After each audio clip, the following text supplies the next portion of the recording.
Okay, so no new jobs report information. Not a surprise, was not expecting it. So we are going to go with what we currently know, a few things we should be paying attention to, and then we're going to try to be optimistic at the very end because I think we need that, especially with how crazy things are getting. Brandon OIAS, host of Outside Information, I brought tea for the occasion. So, what do we currently know? Well, earlier this week, 32,000 jobs were lost in the private sector, reported by ADP. Again, a lot of this information is payroll driven. ADP is a payroll company, so I would say it's a pretty reliable source. What we don't know, though, is what these numbers mean in the broader scope because we just don't have the information, right? So we just know that number. But either way, significant, right? To see that, we just don't know where, who, or what specifically as it relates to what jobs were lost.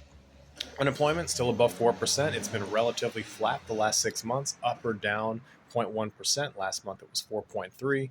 Economists like it between 3 and 5, but as it creeps into fours, people get a little antsy because after 4 comes 5 and it doesn't take a whole lot to get there. We're still seeing a lot of layoffs. Watch any video that I have done talking about layoffs. It's the stupidest strategy a company can do and a sign of chronic mismanagement. And we are seeing it.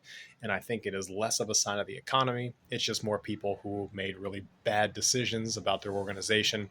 And this is their option to autocorrect. It's not going to work. Healthcare leading the charge with job growth, similar to any big, broad number. It doesn't tell the whole story.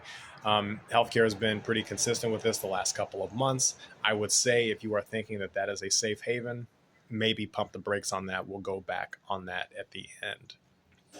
Most importantly, though, AI, it is not booming the way people thought. It's not delivering in the way that people thought. And that was to be expected. Now, I love seeing people make terrible choices and seeing them suffer some consequences as a result. A lot of companies invested heavily in AI because it was the new thing. It was going to bring them into the new age. The problem with that is that they were listening to a bunch of people who were selling them a product. That is what people who sell things do. And as a result, you now have a bunch of companies who are reeling back some of their AI initiatives because it's costly and it's not doing the thing that they said, which was going to shrink their workforce by making things more efficient and save them money. AI costs a lot to implement, and ultimately you do need people to run it, so you're going to have to pay them. But also, when you purge your knowledge base, AI has nothing to train itself on.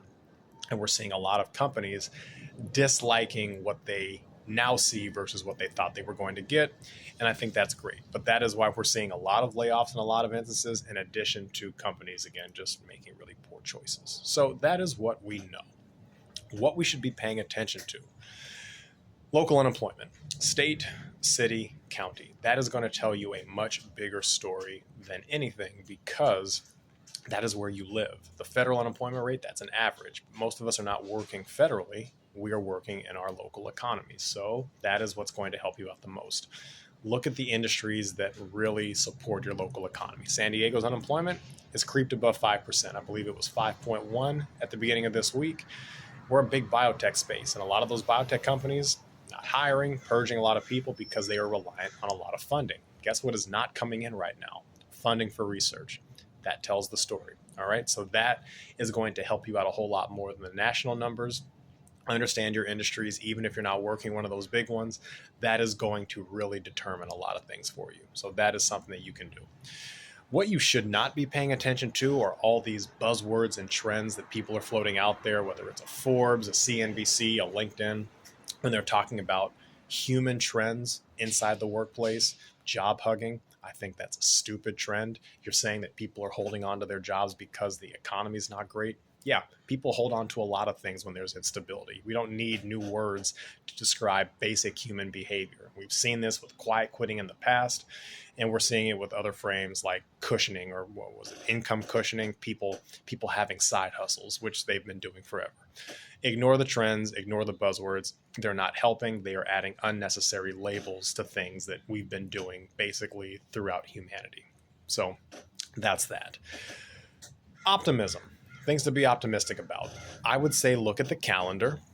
because the calendar is going to really tell you the story of the trends and patterns. There are indicators that hiring is going to pick up in the next 12 months, but also pay attention to where we are at now. Quarter three, a lot of budgets get set for the following year. Quarter four, hiring slows down because people just want to make it to the new year without incident. And then things pick up again in quarter one. That pattern has existed throughout time, really, especially modern time, as hiring trends get studied and analyzed. Quarter one is when a lot of openings do come back up and when hiring does take place again because budgets reset. That is how a lot of things take place.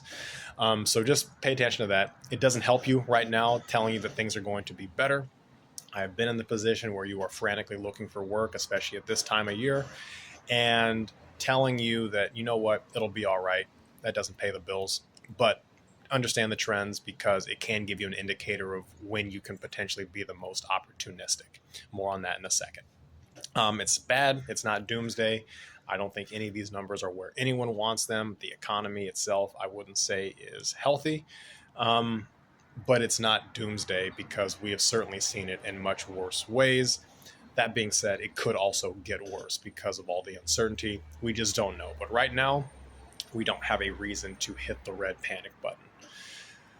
Last thing is you're looking at a lot of stuff right now. There's a lot of information coming in. This is part fact, this is part advice. But when I see something like healthcare is leading the charge for job growth, that is something where a lot of people would be like, okay, well, maybe I can pivot to healthcare or I can do something that's a little bit different. I would caution people to not do that because not only are you going to be fighting up against everybody else who's thinking the same thing, but when this thing does return back to normal and you find yourself in a position where you potentially changed a career to go do something just to get the income, you may potentially have to undo that damage and you might find yourself in a worse way because you did something else. Again, I am not in your pocketbooks. I understand the real tangible stress of needing a paycheck. And if that is your pathway to paying your bills, definitely go for it. But try to have a little bit of a long-term view with any change that you make, especially with how hiring practices are now. Everything is judged and held against you. They might not care that you did it out of desperation. They just might see that you went somewhere that was unrelated to your work and then you're trying to come back in.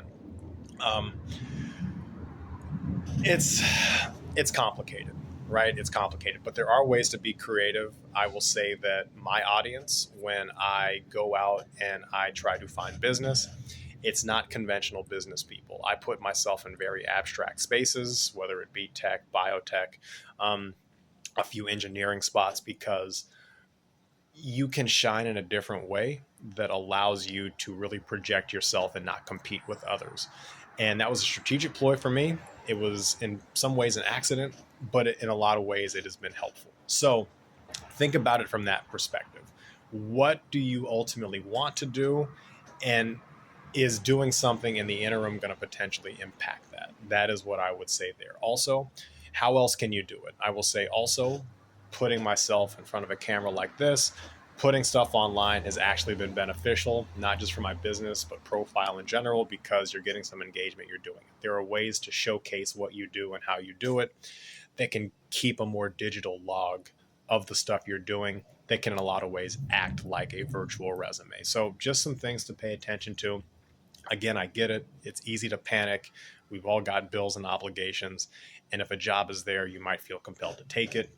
Just think if you can, because you can sometimes do more damage to yourself than good by taking something that is just right in front of you. So that's all I got on this one. If we do get real jobs report numbers at some point, I will chime back in on those to follow up on this. But for now, happy Friday. Stay safe, stay sane. You know, we cannot save the world with anything we do, but doing our best to not make it worse. So on that, have a good one, and we will see you next time.